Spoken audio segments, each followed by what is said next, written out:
Hello everyone, good morning. एक बार फिर से आप सभी का क्रेजी जीके ट्रिक के डेली करंट अफेयर की सीरीज में स्वागत है।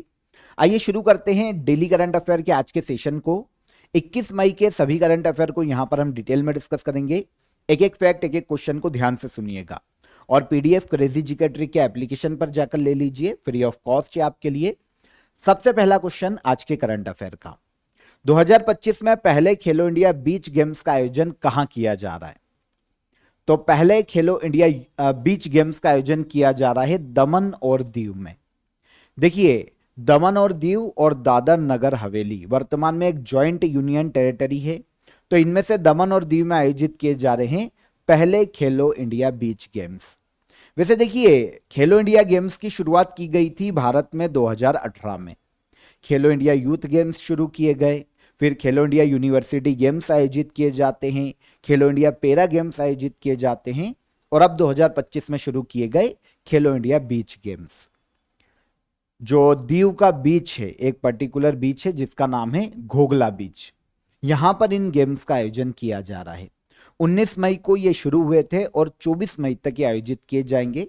जब खत्म हो जाएंगे तो हम फाइनल टैली की तब बात करेंगे। अभी इसमें 1350 प्लेयर पार्टिसिपेट कर रहे हैं। यहां पर जो गेम्स आयोजित किए जाएंगे, जो इवेंट आयोजित किए जाएंगे, वो 6 मेडल के लिए आयोजित किए जाएंगे, 6 गेम्स। और इनके अलावा 2 और गेम्स आयोजित किए जाएंगे, लेकिन ये प्रदर्शनी गेम के रूप में आयोजित किए जाएंगे, इनमें मेडल नहीं दिया जाएगा। तो 6 मेडल के लिए 6 गेम्स आयोजित किए जाएंगे खेलो इंडिया बीच गेम्स में।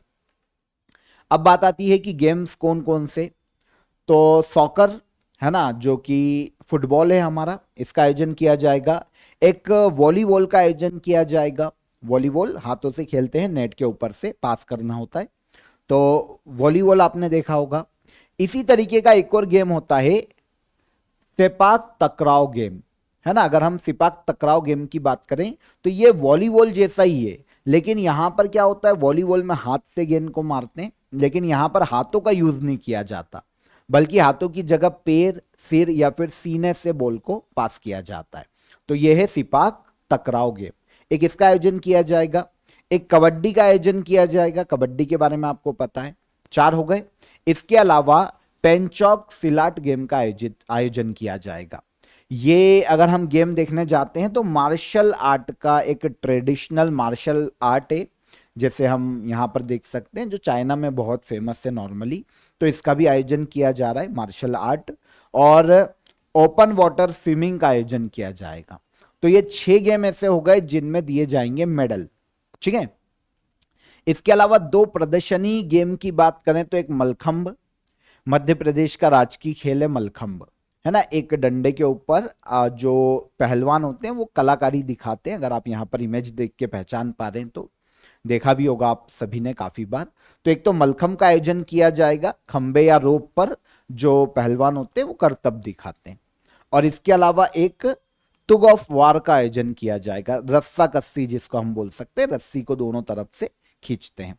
तो ये 2 प्रदर्शनी गेम का आयोजन किया जाएगा खेलो इंडिया बीच गेम्स में। तो टोटल 6 मेडल के लिए और 2 अलग प्रदर्शनी गेम के रूप में आयोजित किए जाएंगे। दमन और दीव में इनका पहली बार आयोजन किया जा रहा है।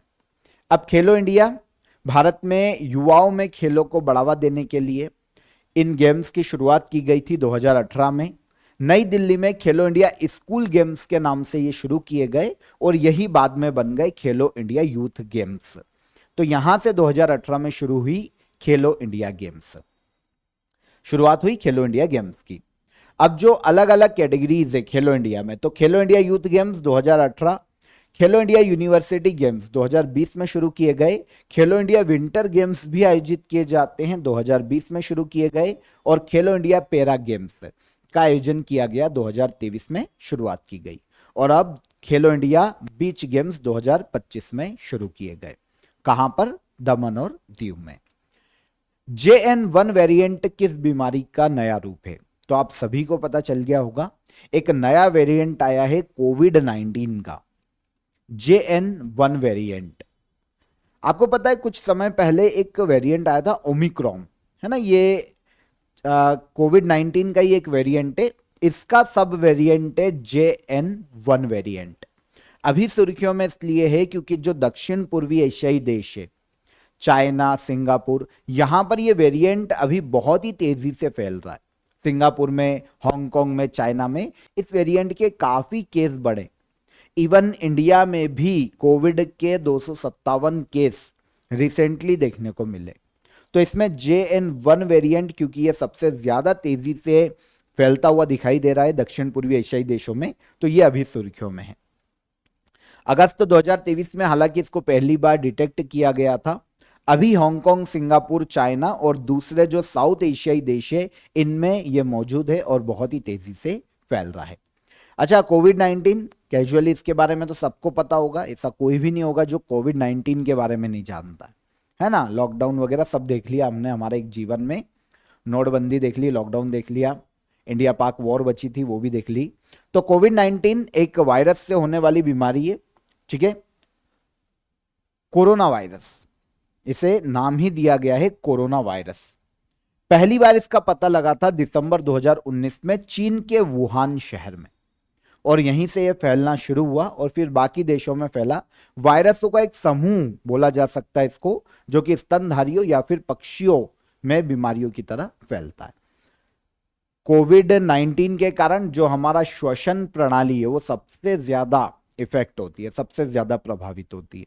आपको पता है सांस लेने में ही दिक्कत होती है कोविड में, और फिर अगर फेफड़े संक्रमित होते हैं और अगर कंट्रोल नहीं किया जाता है तो फिर फाइनली व्यक्ति की डेथ हो सकती है। जो अलग अलग वेरिएंट देखने को मिले हैं कोविड-19 के, उसमें अल्फा, बीटा, गामा, डेल्टा और एक ओमिक्रॉन, जिसकी अभी हमने बात की। ओमिक्रॉन के सब वेरिएंट में है JN1 वेरिएंट। इसके अलावा भी और भी वेरिएंट है ओमिक्रॉन के, XBB 1.5, BA 2.86, ये सारे वेरिएंट जो हैं ओमिक्रॉन के, और ये ज्यादा आक्रामक है ना। ओमिक्रॉन के जो वेरिएंट है ना, ये ज्यादा तबाही मचा सकते, तो इसीलिए भी संभल के रहने की जरूरत है JN1 वेरिएंट के कारण। इंडिया ने भी एडवाइजरी जारी की है, इंडियन गवर्नमेंट ने, और भाई इसके लिए और ज्यादा सतर्कता बरती जा रही है। ये सब वेरिएंट अभी 2025 में चर्चा में है। वैक्सीनेशन की बात करें तो इंडिया में आपको पता है कोविड की 2 वैक्सीन जो सबसे ज्यादा लगाई गई है, एक तो कोविशील्ड और एक कोवैक्सीन, और इसके अलावा एक रशिया की भी है स्पुतनिक, लेकिन ये इतनी ज्यादा सुर्खियों में नहीं रही, सीमित उपयोग ही इसका किया गया। सबसे ज्यादा यूज हुई है कोविशील्ड और Covaxin. Mount Lewotobi Laki Laki ज्वालामुखी कहां स्थित है? तो ये थोड़ा सा अलग सा यूनिक सा नाम है। माउंट लेवोटोबी लॉकी लॉकी एक वॉल्केनो है जो कि हमको देखने को मिलेगा इंडोनेशिया में। देखिए, इंडोनेशिया के जो वॉल्केनोज है ना, लगातार न्यूज में रहते हैं और हम भी काफी बार बात करते हैं, क्योंकि इंडोनेशिया रिंग ऑफ फायर में स्थित है। हमने काफी बार पढ़ा है, प्रशांत महासागर का जो तटीय क्षेत्र है या प्रशांत महासागर का जो पूरा रिंग है वो रिंग ऑफ फायर है। वर्ल्ड के 80% से ज्यादा ज्वालामुखी और भूकंपीय घटनाएं रिंग ऑफ फायर में ही देखने को मिलती। अब इंडोनेशिया भी इस रिंग ऑफ फायर में आता है, तो इंडोनेशिया में बहुत सारे सक्रिय ज्वालामुखी देखने को मिलते हैं। ऑलमोस्ट 120 से ज्यादा सक्रिय ज्वालामुखी अकेले इंडोनेशिया में, क्योंकि यह रिंग ऑफ फायर का हिस्सा है इंडोनेशिया, ठीक है। तो इंडोनेशिया के माउंट लेवोटोबी लॉकी लॉकी ज्वालामुखी में हाल ही में विस्फोट हुआ है। इंडोनेशिया के फ्लोर्स आइलैंड पर यह ज्वालामुखी देखने को मिलता है। माउंट लेवोटोबी पेरम्पुआन एक और ज्वालामुखी है यहां पर, जो कि दोनों मिलाकर जुड़वा ज्वालामुखी के रूप में जाने जाते हैं। एक है लेवोटोबी पेरम्पुआन ज्वालामुखी और एक है लेवोटोबी लॉकी लॉकी ज्वालामुखी। ये दोनों संयुक्त रूप से सक्रिय ज्वालामुखियों में जुड़वा ज्वालामुखी कहलाते हैं। तो ये दोनों कहां पर है? इंडोनेशिया में है। इंडोनेशिया में ये आप अगर मैप देख रहे हैं तो ये है रिंग ऑफ फायर का हिस्सा, है ना। तो अगर आप इंडोनेशिया की लोकेशन देखेंगे तो यहां पर आपको इंडोनेशिया की लोकेशन देखने को मिलेगी। इसीलिए 120 से ज्यादा सक्रिय ज्वालामुखी इंडोनेशिया में देखने को मिलते हैं। दक्षिण पूर्वी एशियाई देश है, स्पेशली एशिया के पूर्व में देखने को मिलता है। जकार्ता इसकी कैपिटल है इंडोनेशिया की। दुनिया की सबसे ज्यादा आबादी वाला दूसरा शहर है टोक्यो के बाद, Tokyo Japan. Currency Indonesian rupiah यहां पर चलती है और प्रबोवो सुबियांतो यहां के प्रेसिडेंट है। हमारी जो 2025 में रिपब्लिक डे हुआ था सेलिब्रेशन, उसमें चीफ गेस्ट के रूप में भी प्रबोवो सुबियांतो ही आए थे, है ना। भारत का एकमात्र एक्टिव वोल्केनो अगर हम देखने जाते हैं तो ये हमको बैरन आइलैंड देखने को मिलता है, अंडमान निकोबार आइलैंड पर, बैरन आइलैंड। आगे बढ़ने से पहले आपको ऑफर ऑफ द डे बता देता हूं। आप सभी के लिए इंग्लिश का रिकॉर्डेड कोर्स यहां पर अवेलेबल है। आप सभी को पता होना चाहिए कि एसएससी की एग्जाम्स आपकी काफी सारी लाइनअप है, वहां पर आपको ये कोर्स आपका बहुत ही हेल्प करेगा, क्योंकि इंग्लिश के काफी क्वेश्चन पूछे जाते हैं, वोकैब भी पूछी जाती है। तो आपको रिकॉर्डेड क्लास यहां पर मिल जाएगी, आपको स्टडी मटेरियल हर टॉपिक की पीडीएफ फॉर्म में मिल जाएगा, मॉक टेस्ट आप लगा पाएंगे, और साथ ही साथ आपको जो अदर टेस्ट हैं वो भी यहां पर प्रैक्टिस के रूप में दिए जा रहे हैं। तो बहुत ही अफोर्डेबल प्राइस में आप इसे ज्वाइन कर सकते हैं। डिस्क्रिप्शन में इस कोर्स की लिंक है आपके लिए, वहां पर क्लिक करके आप इसे डायरेक्ट अवेल कर सकते हैं। और एप्लीकेशन पर भी चेकआउट कीजिए, क्योंकि आपके एग्जाम ओरिएंटेड कोर्सेस आपको वहां पर देखने को मिलेंगे। और चेकआउट कीजिए क्योंकि काफी सारे फ्री कोर्सेज भी आपको एप्लीकेशन पर अवेलेबल है, तो आप उनको फॉलो कीजिए, एप्लीकेशन पर जाइए और जो भी आपको अच्छा लगे वहां पर आप ज्वाइन कर सकते हैं। जयंत नार्लिकर का हाल ही में निधन हो गया, किस क्षेत्र से संबंधित थे? जयंत नार्लिकर की अगर हम बात करें तो ये बहुत ही फेमस खगोल भौतिकी वैज्ञानिक है, एस्ट्रोफिजिक्स साइंटिस्ट। कौन? जयंत नार्लिकर। काफी सारे अवार्ड भी दिए गए हैं और इनकी जो थ्योरी है ना वो भी काफी फेमस है। देखिए, एक इंग्लैंड के साइंटिस्ट थे सर फ्रेड होयल, इनके साथ मिलकर इन्होंने कन्फॉर्मल ग्रेविटी थ्योरी को बनाया था। पूरे इंटरनेशनल लेवल पर यह थ्योरी मान्य है, इसे होयले नार्लिकर थ्योरी के नाम से जाना जाता है। तो बहुत ही फेमस एस्ट्रोफिजिक्स साइंटिस्ट और प्रोफेसर रहे हैं जयंत नार्लिकर, जिनका हाल ही में ज्यादा एज होने के कारण 87 वर्ष की आयु में निधन हो गया है। भारत के महाराष्ट्र राज्य से आते हैं, साइंटिस्ट थे, तो इनकी जो सेवाएं हैं इनके लिए इन्हें पद्म भूषण दिया जा चुका है 1965 में। इसके बाद यूनेस्को के द्वारा कलिंगा प्राइज दिया गया है, बहुत ही गिने चुने लोगों को दिया जाता है, इंडिया के बहुत कम लोगों को मिला है अभी तक। 1996 में दिया जा चुका है इनको कलिंगा प्राइज। पद्म विभूषण 2004 में दिया जा चुका है, महाराष्ट्र भूषण 2010 में दिया गया था, और साहित्य अकादमी अवार्ड 2014 में दिया जा चुका है जयंत नार्लिकर को। हाल ही में 87 वर्ष की आयु में इनका निधन हो गया। एस्ट्रोफिजिक्स साइंटिस्ट और प्रोफेसर रहे हैं महाराष्ट्र से। सूडान का नया पीएम किसे नियुक्त किया गया? तो उत्तरी अफ्रीकी देश है सूडान, वैसे उत्तर पूर्वी क्षेत्र में देखने को मिलता है अफ्रीका महाद्वीप के। इसके नए पीएम बने हैं कामिल इदरिस, या पूरा नाम देखें तो कामिल अल तैयब इदरिस इनका पूरा नाम है। सूडान के नए पीएम बने। अगर लोकेशन देखें मैप पर तो ये अफ्रीका महाद्वीप है ना। यहां पर आपको सूडान देखने को मिलेगा जो कि उत्तर पूर्व में रेड सी या लाल सागर से अपनी सीमा बनाता है। अगर इसकी इंटरनेशनल बाउंड्री देखें तो Egypt, Libya, Chad, Central African Republic, South Sudan, Ethiopia, Eritrea, ये सारे देश टच होते हैं, अपनी बाउंड्री शेयर करते हैं सूडान से। देखिए, सूडान में अगर हम देखें ना तो यहां पर आर्मी रूल है। यहां पर क्या होता है? आर्मी पावरफुल है, जैसे हम पाकिस्तान में भी देखते हैं। पाकिस्तान में भी वहां पर गवर्नमेंट बोल रही है सीज फायर कर दो भाई, है ना, भारत से विनती कर रही है कि आप सीज फायर कर लो, और उधर इंडिया बोलता है चलो ठीक है कर रहे हैं, तो फिर आर्मी उधर से अटैक करती है, ड्रोन भेजती है। क्यों? क्योंकि आर्मी वहां पर सुनी नहीं रही, वहां की गवर्नमेंट के अंडर में है ही नहीं आर्मी, कभी भी आर्मी तख्ता पलट कर दे रही है। पाकिस्तान का भी यही हाल है और बहुत सारे देशों का यही हाल है। अफ्रीका के तो बहुत सारे देश ऐसे ही हैं जहां पर आर्मी रूल देखने को मिलता है। तो यहां पर army chief general Abdel Fattah Burhan, इन्होंने अपॉइंट किया है सूडान के पीएम के रूप में कामिल इदरिस को। अब आप समझिए, आर्मी चीफ पीएम को अपॉइंट कर रहा है, कैसी हालत होगी देश की। 2023 से गृह युद्ध चल रहा है इस देश में। इसके पहले अब्दुल्ला हैमडॉक यहां पर पीएम के पद पर थे 2022 तक, पर क्योंकि भाई कंट्रोल तो है ही नहीं देश पे पीएम होने के बाद भी, तो इन्होंने रिजाइन दे दिया था, क्योंकि कंट्रोल तो आर्मी का ही चल रहा है। अब 2000 देखिए, यहां पर कभी एक डिक्टेटर भी हुआ करता था। पहले डिक्टेटर शासन चलता था, अगर हम देखें तो 2019 तक यहां पर एक तानाशाह थे, ओमार अल बशीर, ये तानाशाह था सूडान का। अब क्या हुआ कि भाई जनता ने विरोध किया, जनता इसके खिलाफ हो गई, गृह युद्ध छिड़ गया और इसका पतन किया गया, इसको मार दिया गया, खत्म हो गया ये। उसके बाद दो, एक तो सेना ने कंट्रोल किया और सेना की सहायता से रैपिड सपोर्ट फोर्स, ये एक है, और सेना की जो टुकड़ी है उसे सूडान आर्म्ड फोर्स के नाम से जाना जाता है।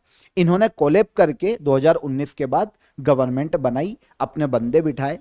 अब ये हुआ कि आगे चलकर ये दोनों में भी फूट पड़ गई, और ये फूट होने के बाद ये दोनों आपस में लड़ा रहे हैं, और इनके कारण सूडान में अभी भी गृह युद्ध है, जबकि यहां पर जो डिक्टेटरशिप है वो कब की खत्म हो चुकी। लेकिन सेना और दूसरे जो दल है उसका आपस में गृह युद्ध चल रहा है, सेना का ही शासन है, इसने अपने हाथ में ले रखा है। तो इसने 19 मई 2025 को कामिल इदरिस को पीएम के रूप में अपॉइंट कर दिया। यही गृह युद्ध के हाल है सूडान में, कभी भी, ये तो लगभग बर्बाद ही है सारे देश। सूडान की बात करें तो अफ्रीका का एक देश है, कैपिटल है खार्तूम इसकी। यहां पर लीडर है ना, अभी हमने बात की अब्देल फतह अल बुरहान है, लीडर बोल लो, प्रेसिडेंट बोल लो, सेना का ही शासन है। और अब पीएम अपॉइंट किए गए हैं कामिल इदरिस सूडान में। E0FIR पहल को किसके द्वारा शुरू किया गया? E0FIR इनिशिएटिव को शुरू किया है अमित शाह ने। अच्छा, 0FIR समझते हैं क्या होता है? 0FIR होता है कि भाई क्या होता है, अभी तक जो प्रोसेस चलती है ना, जहां पर आपके साथ क्राइम हुआ है ना, उसी थाने क्षेत्र में आपको FIR करवानी पड़ेगी। ये रूल चलते हैं। जैसे अगर मैं दिल्ली घूमने गया हूं, मुंबई घूमने गया हूं, तो जिस थाना क्षेत्र में मेरे साथ वारदात हुई है, कोई भी क्राइम हुआ है, और अगर मैं FIR करवा रहा हूं तो मुझे उसी थाने क्षेत्र में FIR करवानी पड़ेगी, क्योंकि मामला उस थाने क्षेत्र का। अब 0FIR में क्या होता है कि आपके साथ क्राइम कहीं भी हुआ हो, किसी भी व्यक्ति के साथ क्राइम कहीं भी हुआ हो, वो किसी भी थाने में जाकर FIR दर्ज करवा सकता है। इसको कहा जाता है 0FIR। और अब इसी को ही अगर डायरेक्ट ऑनलाइन किसी पोर्टल पर, है ना, या गवर्नमेंट का कोई पोर्टल हो जहां पर ऑनलाइन FIR करवा दे, तो अगर ऐसी फैसिलिटी मिल जाए तो वो क्या हो जाएगा, E0FIR। तो E0FIR, क्योंकि इलेक्ट्रॉनिक, ई का मतलब क्या है, इलेक्ट्रॉनिक माध्यम से, तो किसी पोर्टल पर, गवर्नमेंट की किसी साइट पर जाकर डायरेक्ट आपने FIR करवा दी, तो वो हो गई E0FIR। ना तो थाने क्षेत्र का झंझट रहा, ना तो पुलिस थाने जाना पड़ा, डायरेक्ट ऑनलाइन FIR करवा दी। तो ये एक इनिशिएटिव है जिसको लॉन्च किया है हाल ही में भारत के गृह मंत्री अमित शाह ने। अभी इसे दिल्ली में पायलट प्रोजेक्ट के रूप में लागू किया गया है। अब ये दिल्ली में थोड़े दिन लॉन्च किया जाएगा, और जब सफल हो जाएगा तो इससे पूरे देश में इंप्लीमेंट किया जाएगा। तो आई होप आपको समझ में आ गया होगा कि E0FIR क्या है। यहां पर यह प्रावधान किया गया है E0FIR में कि 10 लाख रुपए से अधिक की राशि का अगर कोई भी साइबर क्राइम होता है, किसी के साथ स्कैम हो गया जिसकी जो राशि है 10 लाख रुपए से ज्यादा है, तो उस शिकायत को national cyber crime reporting portal, मैंने आपको बोला था पोर्टल या साइट, तो यह है national cyber crime reporting portal, या तो इस पर, या फिर एक हेल्पलाइन नंबर है 1930, यहां पर दर्ज की जा सकती है, और फिर बाद में वो खुद ब खुद ही FIR में बदल जाएगी। या फिर 3 दिन के अंदर जो भी पीड़ित है वो साइबर पुलिस स्टेशन में जाकर E0FIR को FIR में कन्वर्ट कर सकता है। तो ये फैसिलिटी दी गई है। तो आई होप आपको 0FIR और E0FIR दोनों समझ में आ गई होगी। तो E0FIR इनिशिएटिव को गृह मंत्री अमित शाह ने दिल्ली में हाल ही में लॉन्च किया है, और दिल्ली में पायलट प्रोजेक्ट के रूप में इसे लागू किया गया। अब E0FIR का फायदा क्या होगा? फायदा यह होगा कि भाई अपराध कहीं भी हुआ हो, कोई भी पुलिस स्टेशन के क्षेत्र में अपराध हुआ हो, पुलिस स्टेशन जाने की जरूरत है ही नहीं, ऑनलाइन FIR की जा सकेगी। FIR दर्ज करने की प्रक्रिया पूरी तरीके से अब डिजिटल हो जाएगी, ऑटोमेटिक हो जाएगी, और पुलिस प्रशासन है वो भी जल्दी एक्शन ले पाएगा, है ना, और जल्दी जांच शुरू कर पाएगा, अपराधियों को पकड़ने में ज्यादा फास्ट काम पुलिस कर पाएगी। तो बहुत सारे इसके फायदे भी हैं। हाल ही में भारत को किस बीमारी के उन्मूलन के लिए WHO के द्वारा सर्टिफिकेट दिया गया है? तो डब्ल्यूएचओ की अभी जो जनरल असेंबली की बैठक हुई थी जेनेवा स्विट्जरलैंड में, वहां पर भारत को ट्रेकोमा के उन्मूलन के लिए डब्ल्यूएचओ ने सर्टिफिकेट दिया है। भारत में ट्रेकोमा बीमारी को पूरी तरीके से खत्म किया जा चुका है। तो ट्रेकोमा के बारे में आपको पता है, आंख से संबंधित बीमारी है, आंख में सूजन आना, लाल पड़ जाना और अलग बीमारियां भी है उससे रिलेटेड। तो ट्रेकोमा आंख से संबंधित डिसीज है, इसके उन्मूलन के लिए डब्ल्यूएचओ ने भारत को सर्टिफिकेट दिया। डब्ल्यूएचओ की जो 78th वर्ल्ड हेल्थ असेंबली की बैठक है ना, जनरल असेंबली बोल रहे, वर्ल्ड हेल्थ असेंबली की बैठक स्विट्जरलैंड के जेनेवा में आयोजित की गई थी। ट्रेकोमा भारत में 8 अक्टूबर 2024 में ही भारत को ट्रेकोमा मुक्त घोषित किया जा चुका है, लेकिन सर्टिफिकेट इंडिया को अब दिया गया। वैसे अगर हम साउथ ईस्ट एशिया के देशों में अगर इंडिया को देखते हैं तो तीसरा देश है साउथ ईस्ट एशिया रीजन में जिसने अपने यहां पर ट्रेकोमा को खत्म किया है। इसके पहले नेपाल और म्यांमार भी अपने यहां पर इस बीमारी को खत्म कर चुके हैं। ट्रेकोमा एक संक्रामक रोग है, आंखों से संबंधित, एक बैक्टीरिया के कारण फैलता है नॉर्मली ये, अगर हम देखें तो जिसका नाम है क्लामेडिया ट्रेकोमेटिस, है ना, बैक्टीरिया का नाम है क्लामेडिया ट्रेकोमेटिस। तो बैक्टीरिया के कारण फैलने वाला रोग है, आपको ये याद रखना चाहिए, क्योंकि एग्जाम में ये भी आता है कि बैक्टीरिया से फैलता है या फिर वायरस से फैलता है, प्रोटोजोआ से होने वाला रोग है, तो ये बैक्टीरिया से होने वाला रोग है। शरीर के किस अंग को प्रभावित करता है? तो आंखों को प्रभावित करता है। डब्ल्यूएचओ की बात करें, यूनाइटेड नेशन की एक एजेंसी है डब्ल्यूएचओ, पूरे वर्ल्ड में हेल्थ सेक्टर को सुधारने के लिए, है ना, स्वास्थ्य के क्षेत्र में काम करने वाला एक इंटरनेशनल ऑर्गेनाइजेशन। हेडक्वार्टर स्विट्जरलैंड के जेनेवा में 7 अप्रैल 1948 में इसकी स्थापना की गई। 194 मेंबर कंट्रीज देखने को मिलती है और टेड्रोस एडोनॉम घेब्रेसस वर्तमान में डायरेक्टर जनरल है डब्ल्यूएचओ के। ऑपरेशन ओलिविया किसके द्वारा शुरू किया गया था? तो ऑपरेशन ओलिविया हर साल चलाया जाता है और ये इस बार शुरू किया गया था इंडियन कोस्ट गार्ड के द्वारा। इंडियन कोस्ट गार्ड ही हर बार चलाता है ऑपरेशन ओलिविया को। ऑपरेशन क्या है, उद्देश्य क्या है? तो क्या होता है कि ओडिशा के तटों पर कछुए की एक प्रजाति आती है, प्रवासी कछुओं की प्रजाति आती है और प्रजनन के उद्देश्य से ओडिशा के तटों को ये चुनती है। और हर साल, क्योंकि ये एक बोल सकते हैं जैव विविधता है ना, जैव विविधता है और उसको संरक्षित किया जाना बहुत जरूरी। तो हर साल ये कछुए, अब दिक्कत ये है कि ये धीरे धीरे कछुए विलुप्त होते जा रहे हैं, तो इनकी प्रजनन क्षमता को बढ़ाना, इनके लिए जो प्लेस है उसे प्रोटेक्ट करना, इनको प्रोटेक्ट करना एक हमारी ह्यूमैनिटी के आधार पर देखें तो भी जरूरी है और जैव विविधता को संरक्षित करने के लिए भी इनको संरक्षित किया जाना जरूरी है। कछुए की यह प्रजाति है ओलिव रिडले टर्टल्स। ये काफी सुर्खियों में रहते हैं, है ना, अपने एग्जाम्स में, यूपीएससी में इवन यहां से क्वेश्चन देखे होंगे। तो ओलिव रिडले टर्टल्स देखिए, ये आते हैं अक्टूबर नवंबर तक ओडिशा के तट पर और मई जून तक इनके जाने का समय हो जाता है। तो इंडियन कोस्ट गार्ड द्वारा इसी समय पर एक ऑपरेशन चलाया जाता है। ऑपरेशन का नाम है ऑपरेशन ओलिविया।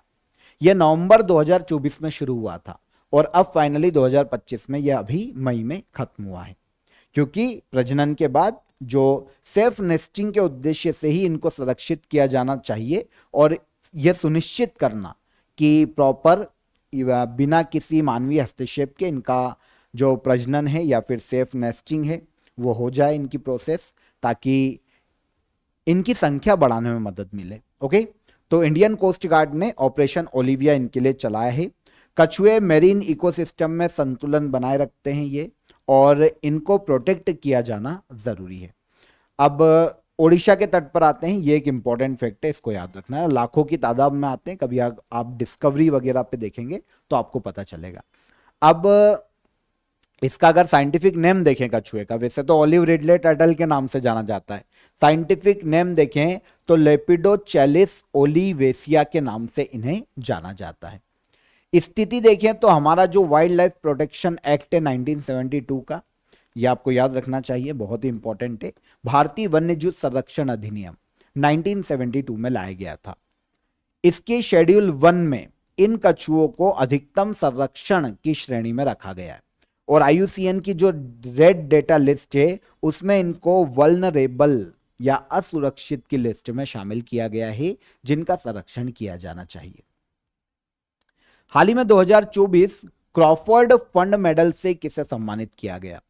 तो क्रॉफर्ड फंड मेडल हाल ही में दिया गया कदमबोट सिद्दीकी को। भारतीय मूल के एक ऑस्ट्रेलियन है ना सिटीजन है कदमबोट सिद्दीकी। इनको हाल ही में 2024 के लिए क्रॉफर्ड फंड मेडल दिया गया है। अच्छा, मेडल कौन देता है, किस क्षेत्र में दिया जाता है? तो मेडल ऑस्ट्रेलिया की ही एक ऑर्गेनाइजेशन है, एक इंस्टीट्यूशन है, द क्रॉफोर्ड फंड इंस्टीट्यूशन। ये हर साल देता है। किस क्षेत्र में? एग्रीकल्चर रिसर्च के क्षेत्र में। तो हर साल the Crawford fund institution agriculture research के लिए यह मेडल देता है। क्रॉफर्ड फंड मेडल 2025 में 2024 के लिए अनाउंस किया गया है और यह दिया गया कदमबोट सिद्दीकी को। इंटरनेशनल एग्रीकल्चर रिसर्च में इनके योगदान के लिए इनको यह अवार्ड दिया गया। इंडियन ओरिजिन के ऑस्ट्रेलियन नागरिक जो कि यूनिवर्सिटी ऑफ वेस्टर्न ऑस्ट्रेलिया में अभी वर्तमान में प्रोफेसर के पद पर है।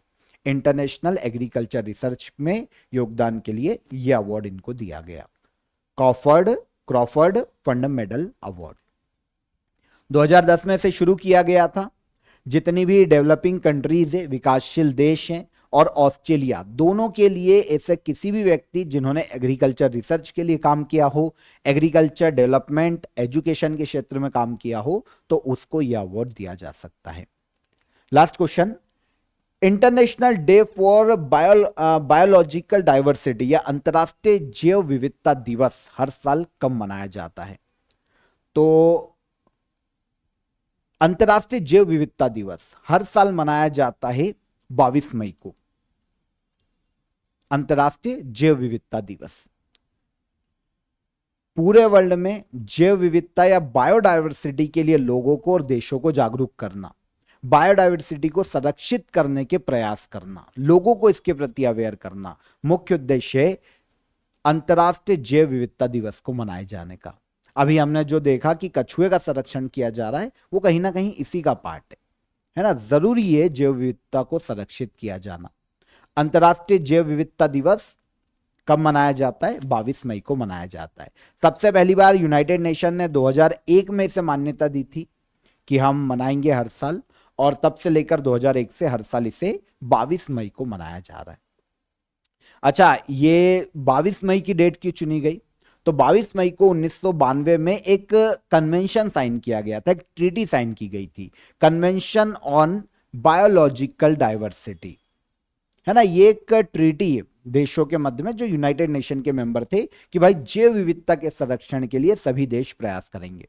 तो इस ट्रीटी को क्योंकि 22 मई को किया गया था 1992 में, इसलिए 22 मई की डेट चुनी गई है अंतरराष्ट्रीय जैव विविधता दिवस को मनाने के लिए।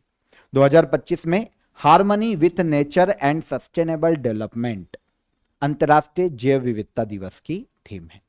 डन। अच्छा, अगर हम कन्वेंशन ऑन बायोलॉजिकल डाइवर्सिटी की बात करें कि ये कन्वेंशन क्या है, तो एक बहुपक्षीय संधि है देशों के मध्य में कि हम बायोडाइवर्सिटी को प्रोटेक्ट करेंगे। 22 मई 1992 में इसे अपनाया गया था और फाइनली इसे लागू किया गया 29 दिसंबर 1993 में। जो यूनाइटेड नेशन के मेंबर है 193 और इसके अलावा 3 और मेंबर कंट्री, इन्होंने इस पर साइन किए थे।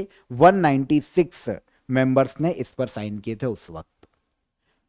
उद्देश्य वही, बायोलॉजिकल डाइवर्सिटीज को प्रोटेक्ट करना, उसके सभी घटक जितने भी कंपोनेंट है उनका विकास करना और जैव विविधता को संरक्षित करना, इस ट्रीटी को या कन्वेंशन को अपनाए जाने का मुख्य उद्देश्य है। तो क्वेश्चन हमारा अंतरराष्ट्रीय जैव विविधता दिवस से है, 22 मई को मनाया जाता है। यहां पर हमने 21 मई के सभी करंट अफेयर डिटेल में समझ लिए। अब हम चलते हैं लास्ट डे के करंट अफेयर पर, रिवाइज कर लेते हैं, हम एमसीक्यूज वापस देख लेते हैं। न्यू कैलेडोनिया हाल ही में चर्चा में रहा। यह द्वीप किस देश का हिस्सा है? तो यह फ्रांस का हिस्सा है जो कि प्रशांत महासागर में देखने को मिलता है, न्यू कैलेडोनिया। हाल ही में किस राज्य ने एआई एंकर अंकिता को लॉन्च किया? एआई एंकर अंकिता को लॉन्च करने का श्रेय दिया जाता है असम सरकार को। सरोज घोष का हाल ही में निधन हो गया, बहुत ही फेमस साइंटिस्ट और म्यूजियम स्पेशलिस्ट थे। बी, 2025 में सेफ अंडर 19 फुटबॉल चैंपियनशिप का विनर कौन रहा? तो यह है इंडिया। सागर में सम्मान इनिशिएटिव किस मिनिस्ट्री के द्वारा शुरू किया गया? तो मिनिस्ट्री ऑफ पोर्ट, शिपिंग और वाटरवेज, पोत परिवहन और जलमार्ग मंत्रालय। राष्ट्रीय आतंकवाद विरोधी दिवस हर साल कब मनाया जाता है? तो यह दिवस हर साल मनाया जाता है 21 मई को। ज्ञान भारतम मिशन कब शुरू किया जाएगा? तो इसे शुरू किया जाएगा नेक्स्ट मंथ 9 जून को। हाल ही में किसे साउथ कोरिया टूरिज्म का एम्बेसडर बनाया गया है? तो यह है हिना खान। इंदिरा सौरगिरी जल विकासम योजना किस राज्य के द्वारा लॉन्च की गई? तो इसे लॉन्च किया है तेलंगाना ने। और 2025 में संसद रत्न पुरस्कार कितने एमपीस को दिया गया? तो यह दिया गया है 17 सांसदों को। कौन सा पुरस्कार है 2025 में? संसद रत्न पुरस्कार। ठीक है, ये अब क्वेश्चन ऑफ द डे के आंसर ले लेते हैं यहां पर हम। सबसे पहला क्वेश्चन हमारा था HTML का फुल फॉर्म क्या है? तो hyper text markup language HTML का फुल फॉर्म है। मानव शरीर में जो ब्लड होता है उसका कलर लाल है हीमोग्लोबिन के कारण। और कंप्यूटर में सीपीयू का फुल फॉर्म देखते हैं तो सेंट्रल प्रोसेसिंग यूनिट सीपीयू के नाम से जाना जाता है। यहां पर आज मैं आपको 2 क्वेश्चन दे देता हूं, ध्यान से सुनना। सबसे पहला क्वेश्चन है प्लासी का युद्ध कब और किसके मध्य लड़ा गया था? पहला क्वेश्चन। सेकेंड क्वेश्चन आपके लिए है कि संविधान के किस आर्टिकल के तहत प्रेसिडेंट सुप्रीम कोर्ट से संवैधानिक या वैधानिक मुद्दों पर राय मांग सकते हैं? अभी हमने डिस्कस भी किया था 2 दिन पहले। तो ये 2 क्वेश्चन आज मैं आपको दे रहा हूं, ध्यान से। आई होप आपने सुना होगा, रिपीट कर देता हूं। पहला है प्लासी का युद्ध कब और किसके मध्य लड़ा गया। सेकेंड क्वेश्चन है किस आर्टिकल के तहत प्रेसिडेंट सुप्रीम कोर्ट से वैधानिक मुद्दों पर राय मांग सकते हैं। दोनों क्वेश्चन के आंसर कमेंट में कीजिएगा। सेशन कैसा लगा ये भी बताइए। सेशन पसंद आया हो तो वीडियो को लाइक और शेयर कर दीजिए। चैनल पर पहली बार आए हैं तो चैनल को सब्सक्राइब कर लीजिए। कल फिर मुलाकात करेंगे नेक्स्ट डे के करंट अफेयर में। तब तक अपना ख्याल रखिएगा। जय हिंद, जय भारत।